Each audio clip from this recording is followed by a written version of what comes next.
Welcome to the Practice Podcast, conversations probing the nature of practice. I'm your host, Dave Fearon.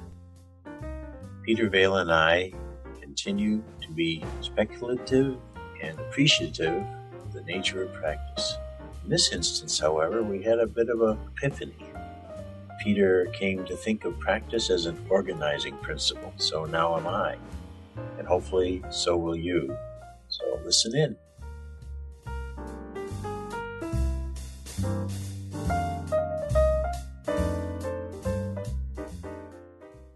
Well, Peter, in this conversation, I want to address a question that was posed to me by someone recently when I was talking about our collaboration on the nature of practice. She asked, well, is my job a practice? And I said, not necessarily. And she has a job, a corporate job, in the purchasing department of a very big company. So I said, why did you ask that? She said, well, I don't particularly like this job, but I need it. I'm not able to retire.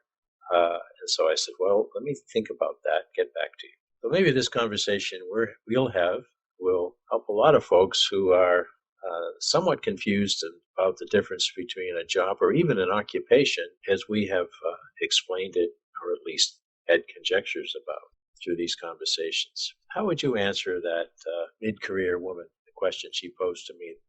Before I do that, let me remind our listeners of what our working way of thinking about practice is.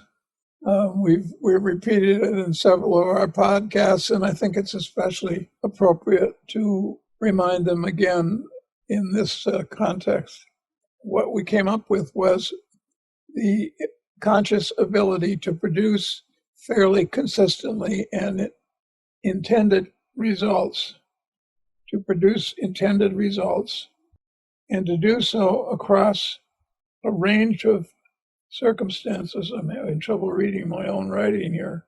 Circumstances, and growing and changing oneself to meet the changing circumstances in which the practice exists.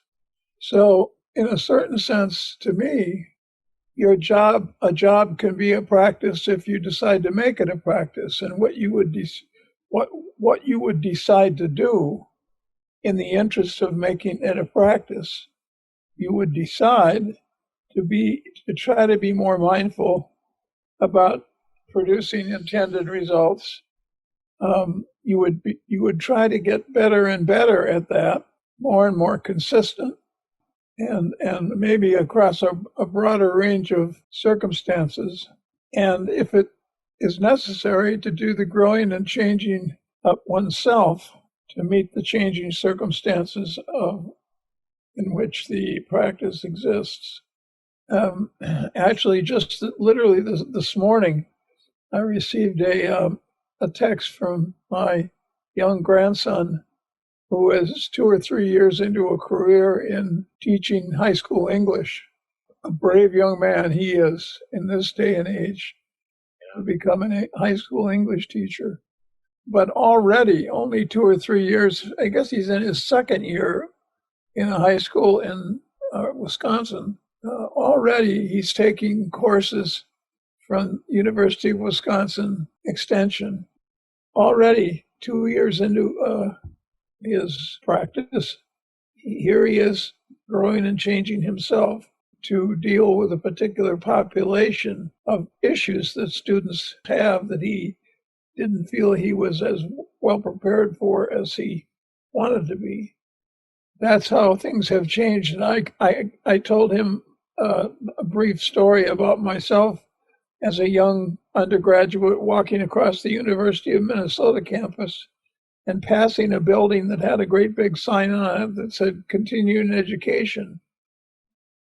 And walking along and puzzling to myself, what is continuing education? What can it possibly be? I didn't have the word oxymoron in my vocabulary, but I was experiencing the phrase continuing education as an oxymoron. Education doesn't continue, for heaven's sakes. Education is a one-shot deal. You get your degree and you get your degree and you get out of here. Yeah, exactly. Well, I've come a long way since then. So is continuing education. Yes, and so it's really a decision on the part of the individual. Are they going to choose to frame their job or their occupation? Are they going to frame it as a practice, which commits them then, if you buy into our working way of thinking, it commits them to some self-development. It commits them to a continual process of self-development, not a one-shot deal. That's right.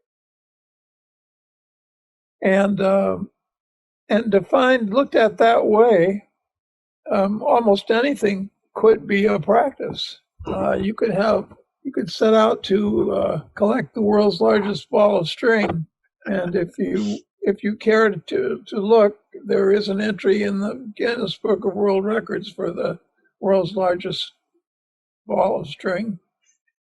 So you can find out what your competition is. Could be a string baller if you choose to be. So I want to pick up a moment on your grandson's intention. So it very nicely maps on to what we're discussing, because he's identified issues within his current state of practice as a teacher that he didn't feel that his preparation, as we used to call it, was sufficient to have him perform the way he wants to achieve the results he feels are needed. And that's at a sacrifice of time and tuition money to do it. So he's serious, even to be precise about what the timing is in a state where there's also been 3 different high schools that have had student shootings in the last 3 weeks, which I pray will never happen at his or any other. But there's a lot of the white water we've discussed as well flowing through the life of your grandson. Wow. I just am checking here to make sure I'm not misquoting him. All right. He says I'm working on the final projects for 2 classes I'm taking through the University of Wisconsin-Oshkosh. And then he says about teaching English learners in schools and combining that with normal work responsibilities. So apparently he wants to learn more about teaching people to speak English. And having just gotten somebody on the phone this morning when I called up to order some gifts, I won't name the catalog, but I had to hang up and start again, and then I had to hang up and start again, because I kept getting people to take my order whose English was so poor, their pronunciation was so poor that I couldn't understand them. And that's my failing as well as perhaps theirs. But in any event, communication did not occur, and I had to terminate the conversation. Well, that also, that kind of learning that he's paying to do now is to deal with a reality of the diversity of every state now, particularly the ones that are built around, where towns are built around manufacturing and other things that need labor. So he's living in the time of diversification of our country, and English in one school that I've used to work with here in Connecticut. There were 69 different first languages for 2,000 students in this high school. 69 different languages. Wow. Yeah, and that's little former manufacturing center, New Britain, Connecticut. But the diversity was, in some ways, for those teachers, quite overwhelming. Yet, boy, did they work hard to help the kids catch up with their language, and particularly when it got to the point of being understood and being able to write clearly. It was a big press. But I think that comes back to our question again, to the person who asked me her question. What I was picking up on the difference between her and your grandson was that had striven quite a long while to maintain her a positive attitude about the work. But her company itself, a major corporation, has in recent time merged with another corporation and broken away 3 or 4 major lines of business, sold them off. And she's sort of like hanging on the, on the bar, like in a subway, not being sure if there was going to be something for her anyway, even if she did adopt a more positive attitude. So I, I did say to her, well, she was a former student of mine 25 years ago, was my student, Wow. 25 years ago. And I said, well, I remember you very well. I remember you're very tenacious. She was an immigrant, and English was not her first language when she came. She just was so determined to provide for her family, which she's done, and she has a lot of attractive qualities to her. So my question to her was, well, if you think of practice as something that your company does not own, but you own, you're the sole owner of you and the way you practice in your life, and then see that as something that you probably will have to take beyond this company if the company leaves you, or if you finally choose to do something else with the remainder of your career time. She said, "Ooh, I like that idea. Tell me more about it." And I go, let's do a podcast first and think that through. So am I right that it could be a matter, of choice, that a person could embrace this, our major way of thinking of practice? And B, is it something that they can move from job to job because they are, as I said to her, the sole owner? Well, yes, and in fact, if she said she doesn't particularly like the job that she's got, uh, maybe, So, no, she's not happy in the job, but she needs yeah. it. So she could kind of make a promise to herself: the next job I get, I'm going to get something that I can get my teeth into. She might put it that way. In our terms, all she would be meaning is I'm gonna make sure that I've got a job that attracts my attention and that keeps me motivated and keeps me continually challenged. Differently, they don't necessarily have to phrase it in elegant academic language, but the point is you can decide how much you're going to regard this new position or any position you're in, how much you're going to treat it as a set of new challenges. You're going to find challenges in it. And if you can't find challenges in it, you're going to move on. Yeah, I think that makes a lot of sense. I think, though, that the intention to be in practice while in the job is making you more likely to look for and see and address challenges. When you're kind of in well, the company employs me, my real life starts at the end of the day when I go back out into the world. I don't think that they're looking for challenges, nor if the challenges come, do they see them as learning opportunities, as we have espoused in several of our conversations. So my hope for her and thousands of others who are not all that engaged in their employ, even though they are there and they take a paycheck, is that they could feel the strength of being in practice. They would be identifying some ways to continually grow themselves because they would identify those kinds of circumstances. It's inconceivable that anyone employed in a company like she is would be sitting in a stable place where routine dominates the floor. No way.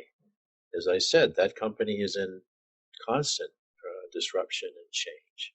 And she's in a position where she has to handle some aspect of the company's performance this case purchasing, on a day-to-day basis, where even her suppliers to the company are in disarray sometimes.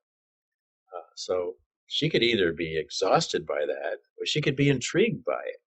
Yeah. And see some real value that she could produce, certainly for her company, but also for herself. I don't want her to stop. It's her privilege, but I don't want her to stop growing. And what the gist of it was to me is, well, I'll be 65 in 5 years. Maybe I'll just hang in here. Oh, that seems to me like that's like putting yourself in a state of depression or something. Not going to be able to consider thriving on all the chaos that's around you. Well, I think as I have reported in earlier podcasts, I've had plenty of experiences where someone in a group that I'm working with sticks their hand up and says, I like a certain amount of chaos. I wouldn't have it any other way. I like to be on the edge of my comfort zone. Each day is something new, and et cetera, et cetera. And so basically the individual is saying, I want a type of job that has those challenges in it, those learning challenges, as we talked about. And I think our last podcast, or maybe the one before the last one. No, it's the last one we talked about. So, this conversation is kind of bringing me around to a slightly different way of thinking about practice, namely that it is a powerful organizing principle for thinking about one's work, whether one is self-employed or a functionary in a huge corporation or whatever. It's a powerful organizing principle for the world of whitewater. I love it. And I hadn't quite said that in so many words to myself literally up to this point.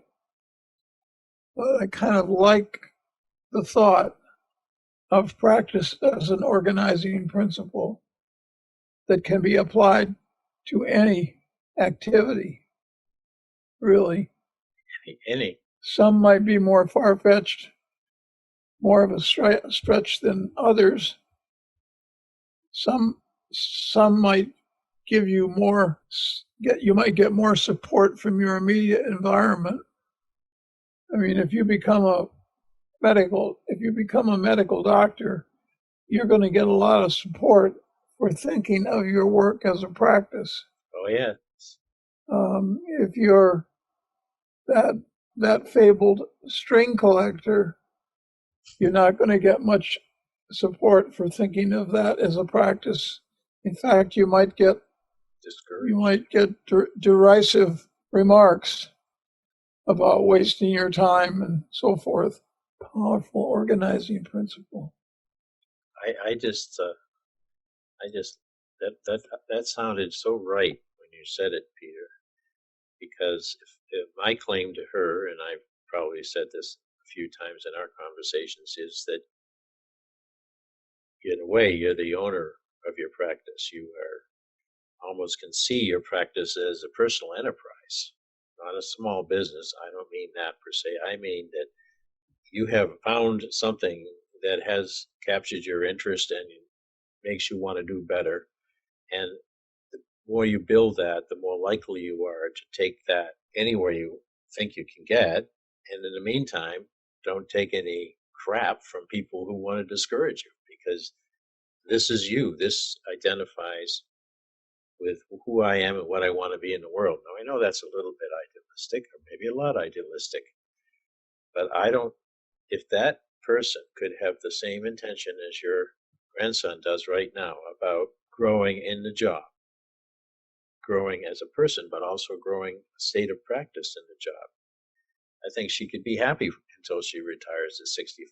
In my case, I was so happy in failing growing in my years that I was 73 before I made the decision to retire a few years ago, and I could have kept going if it wasn't for some health challenges. So I know personally, and I think you know, here we are, still practicing years after Yes, someone stopped giving us a paycheck for it. yes, And and I want that for everyone, but I want it particularly for my own children and my wife and me. But I feel a real affinity for the many, many, many students that I taught for a long time in regard to how they can get to certain stages of their life beyond the ones when you and I interacted with them and still have some fire, or as we say in Maine, still be full of piss and vinegar. So I think this organizing, powerful organizing principle is something that if someone held to and understood it, they are organizing their practice, which therefore is organizing their self and therefore is organizing their life. Not a bad deal. makes sense to me. And it's Makes only, noise. I think it's probably only idealistic in the sense that we're talking about so many millions of people who haven't made that leap yet. That's And, right. and the millions of people who have and have decided what they want their work to be, their life's work, particularly small business people. I see that very directly. I'm on the board of a very nice organization in Connecticut, Social Enterprise Trust, called Reset, and who we are is a welcoming presence for people who have ideas that are further than profit, but need to make a profit to fulfill them. So they've come through our door now for 10 years, all sorts of people, mostly younger, but not always.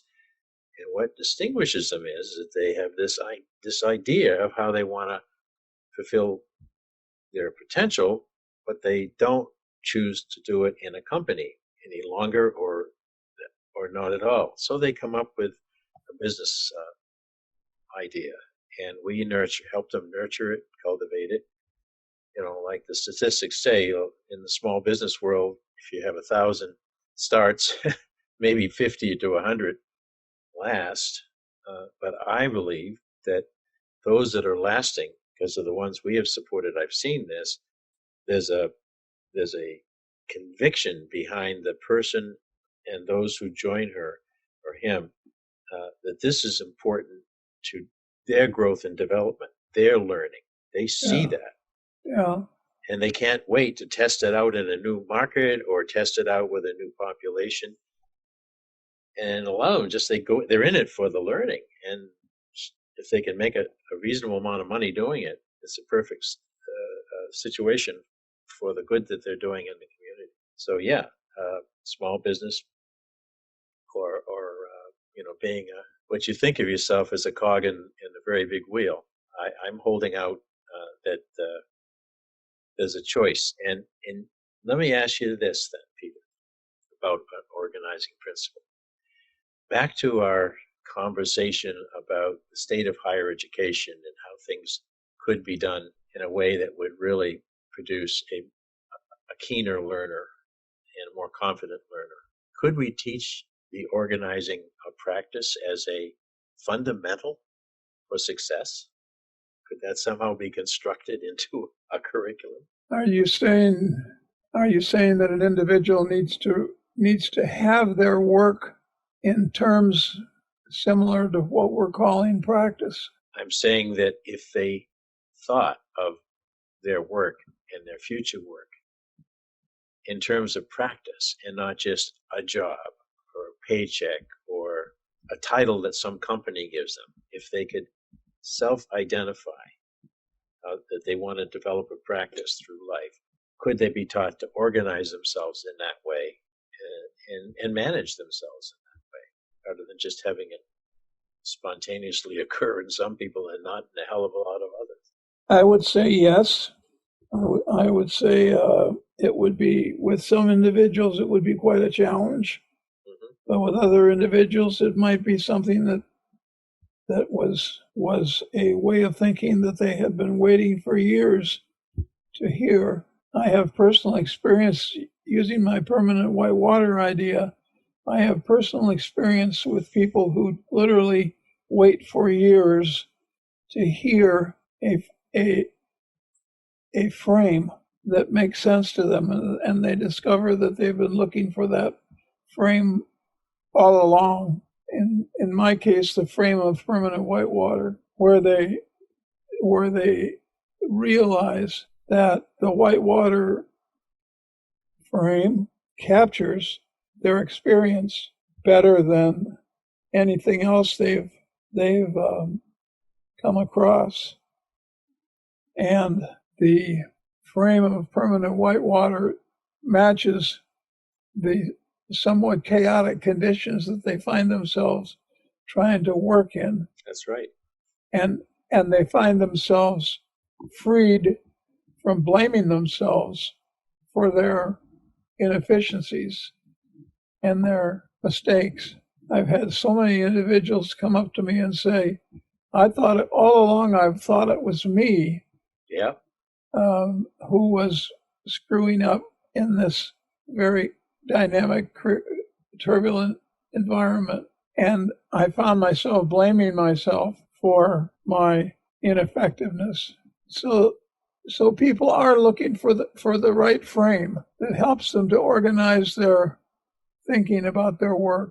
And I think the practice idea, we've already got anecdotal experience. I just had some today where somebody said, what's your podcast going to be about? And I said, it's going to be about the nature of practice. And you could see a light bulb go on. Well, really? Turned out she was just finishing nursing school. She'll get her RN in the spring. She's got to figure out what she wants to do with herself. And it was helpful to her to realize that she was developing a practice. That was a frame that helped her. You know this very popular management book by Lee Bowman and Terry Deal? Four Frames. The Four Frames. I've used that book a lot in class. My only quarrel with it is, it's not really a quarrel, but if I was going to write another version of that book, I would say that there are more than four frames. Right. There are many more than four frames. There's an economic frame, there's an information frame, there's a technology frame, and so forth.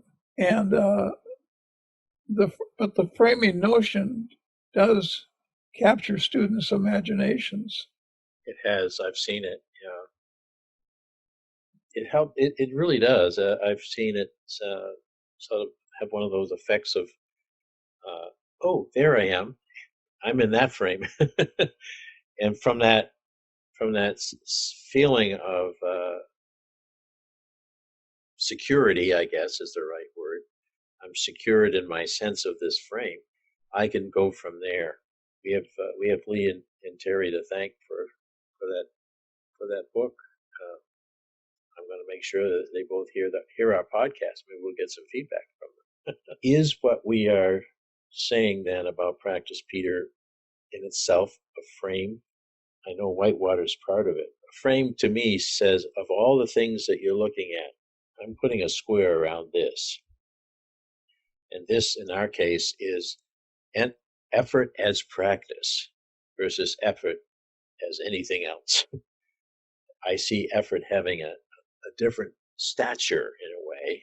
And I know we're not trying to make a conversations about elite, but I think in terms of one's self-esteem and one's intention in life, to know, like this nurse that you spoke to, that she is adventuring out into a state of practice and not just seeking a nursing job somewhere to get started, could make a difference in her enthusiasm and her intention to keep learning. That was posed as a question, but it sounded like a speech. Well, maybe it's turning out to be a helpful frame for you. Yeah. I'd like it to be helpful to others too.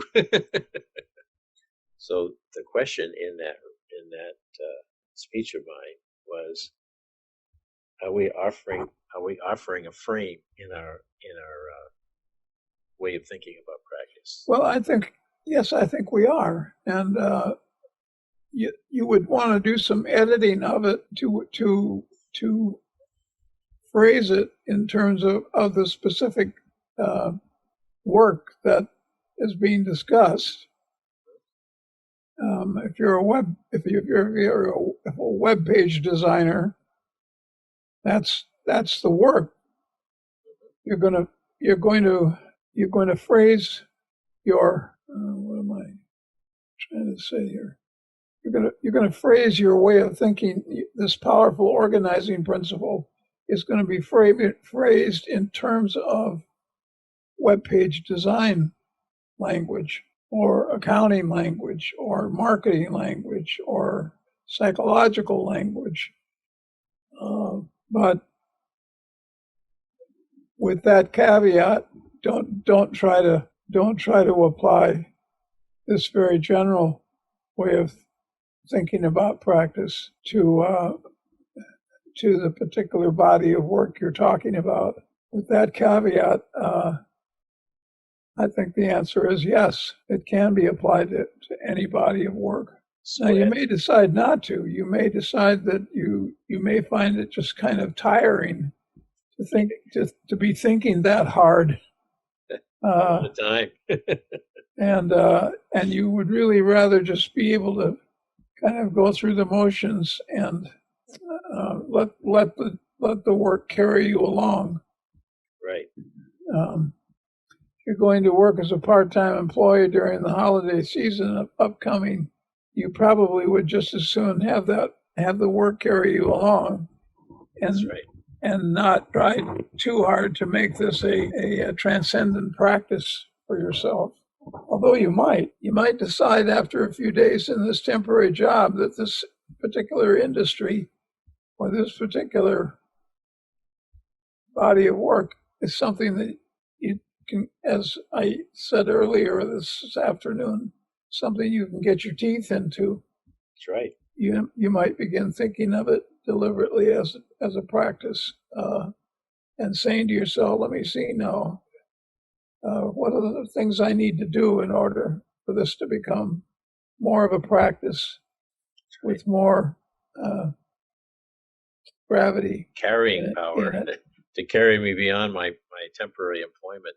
Yes. You know, one of the many reasons I chose throughout my career to work in regional public campuses and universities was that I really relished having undergraduates most of whom were working to pay their way through school, some full-time, some 2 jobs, some 3 jobs.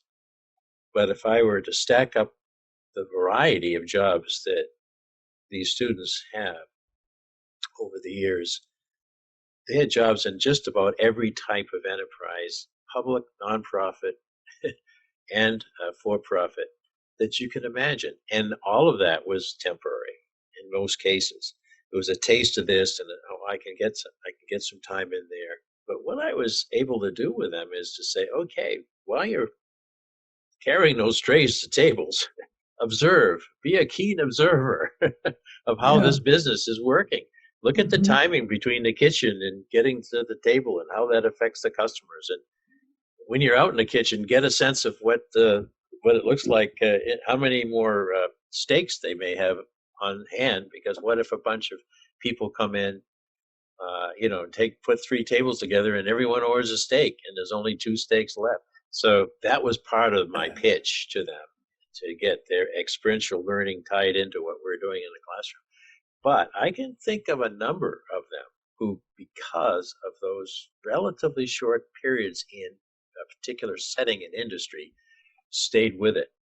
And many of them have risen to senior positions. As a quick example, a young man was paying his way through school by working 3rd shift in a small manufacturing facility near our campus. So he'd come in, had slept, he'd take classes, and eventually find a way to sleep before he had to go back to work. That same young man is now a chief operating officer of a very successful boutique manufacturing business here in Connecticut. I visited at his plant a few weeks ago, and I've tracked his career for over 20 years. So you can see the DNA, if you will, of the choices he made. Now, he worked at that original job because it was available. He hadn't made any decision that he wanted to enter manufacturing or eventually lead major operations. But as he saw how much good he did while bringing out the best in him, he stuck with it. And now in his late 40s, he hopefully will stay with it in some way or another as long as possible. He's had to jump 5 different companies to get there. It's one huge global corporation, 2 small businesses, now another boutique business, just so he could keep his family together in a location where he gets plenty of family contact for his kids. So I know that situation over and over and over again. What point am I making? Sometimes it takes the job to find out what you really want to do in life, and it's not necessarily the coveted job that the Career Center puts up on the screen. It could be the job where you're banging out metal in a small manufacturing plant. That's a very instructive example. Let me ask you one more question because we are going to be tight on time. I'm looking back at our own job category, college professors. It takes a lot of effort, a lot of money to earn the correct credentials, even to get a start. And then you may come in as an assistant professor and barely make what a high school teacher makes in a lot of schools these days. So you've really got to want that job. You've sacrificed everything you can think of to get the credential and get that first job. And then some years later, you've achieved tenure, you've earned tenure, and you go all the way through to promotion. Lots of people have done that. But I've also worked in a place where once someone got to that golden ticket, they kind of checked the boxes and didn't have the drive anymore, which is a loss for them personally, I think, but also clearly a loss for the institution and the students. Am I picking too much on our colleagues about maybe flattening out after they reach that very serious goal? No, I don't think so. It is certainly true that various people experience a decline in their motivation for whatever reason. They just don't have the energy for the challenges the job entails. An increasingly common form of this problem is where the job, the work, has become so different from what you envisioned when you went into the occupation that you don't really have much interest in it as it is now. It's true. It may have happened. I was talking to my grandson about that because it's such a problem among the best high school teachers who just don't. We got into the conversation through the portal of kids bringing guns to school, and his school is only a few miles from the 2 Wisconsin schools that had the problem here just recently. And yeah, sometimes the job just it metamorphoses into something that you can't recognize. You would not have gone into the job originally if it had been like this when you started. And as we both know, that can be caused by class size. It can be caused by technology being utilized in various ways that are a challenge to the individual that he or she doesn't particularly want to take on. It can be caused by a changing population of learners. Definitely that.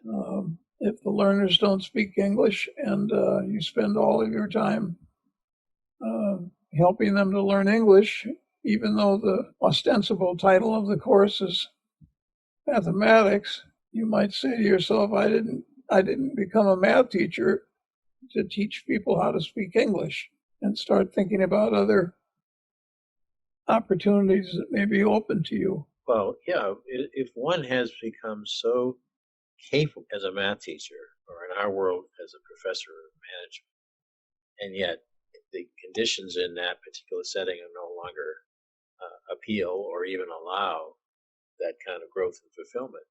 You can still be a math teacher, but do math or help others learn math in another setting if you hold that practice organizing principle of I'm in practice intact.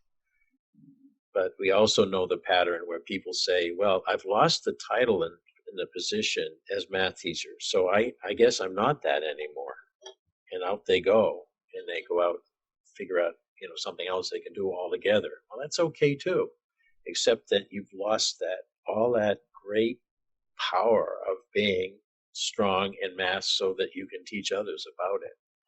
And I'm hoping that people can keep that strength of conviction long enough that they can find another setting to plunk down and keep doing math or doing management teaching or any of these other things that we see our colleagues in all levels of education struggling with right now. What do you think about that? Yeah, I mean, basically, we're saying that the loss of energy to perform the work isn't necessarily the individual's fault. Right. It's not necessarily something to be blamed about. And the environment has changed, or the subject matter has changed. I'm not a professional sociologist, but I have heard that sociology has lost, as a profession, has lost a lot of its focus, or it has been taken over by other subject matter like cultural anthropology or something, and that many sociologists are saying, what became of my field? What became of the subject matter I thought I was going to be learning about and teaching? A little bit of a jump here, but I had a colleague at George Washington University who was a very eminent information systems and artificial intelligence guy. And he said to me one time, this field is pushing the definition of what a professor even is. In other words, it was moving so fast that it isn't possible to be a professor. Wow. He was right, because that was some years back, and look at it now. Yeah. It's and he was exploded. He was perceived at the time, he was perceived as a man at the top of his field. And yet he was saying the dynamism is such that it's pushing the definition of what a professor even is. Wow. Well, some individuals may decide they just don't want to play that game. Too hard, too much energy. We're talking about this pretty much in terms of the individual, but I guess I'd like to remind us that at a slightly more macro level, there are fields that are relatively easy to enter and acquire and frame them as a practice, and other fields that have not been framed as a practice before, and it's left up to the individual to carve out a practice. And I guess my attitude would be that if we were going to do more research on this subject, we should try to study the fields that already have a lot of potential as a practice. Don't study the hardest ones. Don't study the most dynamic ones, at least initially. I think that's not only a great idea, but I have an anecdote real quick. I have a colleague who was in higher ed and facilitated a lot of use of instructional technology as his primary job, but he was finding the resistance to that very appealing, and it was taking his energy away. So he worked out he got an MBA, but particularly he and a young colleague started a new business in a field of augmented reality, AR. Now, this is a few years back, and you didn't hear very many people talking about the instructional use of augmented reality or the commercial use or the training use or the use in museums of augmented reality. But essentially what it does is he researched and developed for mainly for iPhones, ways that you could bring out some particular characteristic of something you needed to know, look inside of something that you can't otherwise see inside, so that people can visualize in a new way. So he's busted into the AR field, and he's not yet getting a lot of big contracts, but he seems to me to be enjoying the hell out of it. He seems like a new guy, you know. He was mid-career, and he could have easily stayed in the nest of higher ed. He was very, very well regarded, but he busted out. So as tough as it is to be an entrepreneur and basically eat a lot of peanut butter, he's still and so things break for him. He said, now I have a possible lead in South America. He's a native Chilean, and now I'm picking up something from a watchmaker. And when it all comes together, we'll have one project after another, or we'll fail. But I'll never regret what I've done. So your point about taking yourself when you're starting to feel faded and you can't really feel like a practitioner of merit any longer in a particular setting. Take yourself, apply your practice in a field where the discoveries are still coming, and you're going to grow some more. So back to our original definition as we're concluding our conversation in this podcast. It is about the conscious intention to bring about results in a continuously increasing way so that you can grow as the results are achieved, or if you learn when you didn't achieve them, why, and you try it differently the next time. So we're back at it. We have found another aspect of practice to discuss, and I'll put that in the podcast series and look forward to our next conversation. Okay, so well, I apologize for rambling on so long in that last moment, Peter, but I think it would be helpful if we could have some of your last thoughts about this question of, can one work in any particular job category or occupation with the intention to do that in a practiced manner? And if that's happening, would that make life better for everyone involved, particularly even their employers? So practice, job, final thoughts. Well, for me, this notion of the powerful organizing principle I think is a rich one and has some potential for further development. And I guess I also want to emphasize, we have said before in these podcasts that practice is a matter of perception. Yes. Practice is not a freestanding, impersonal factor. It's through and through it is a product of the way an individual thinks about the work they're doing. And if they choose to use the organizing principle of practice, it gives them insight into the vast range of developmental opportunities that exist in the environment. If they're sitting around waiting for somebody to tell them what to do, that's not practice. No. And of course, as we know, millions of people do that. So I think that would be my headline from this conversation. I think it's a great one, and you and I and whoever else wants to take this cause on are never going to turn the numbers around from those who are seeing themselves in a practiced life and those who aren't. But it's something to think about. What are your final thoughts? Well, I'm going back to my former students' call that I introduced in this podcast, and I'm going to have another conversation with her about just what you said.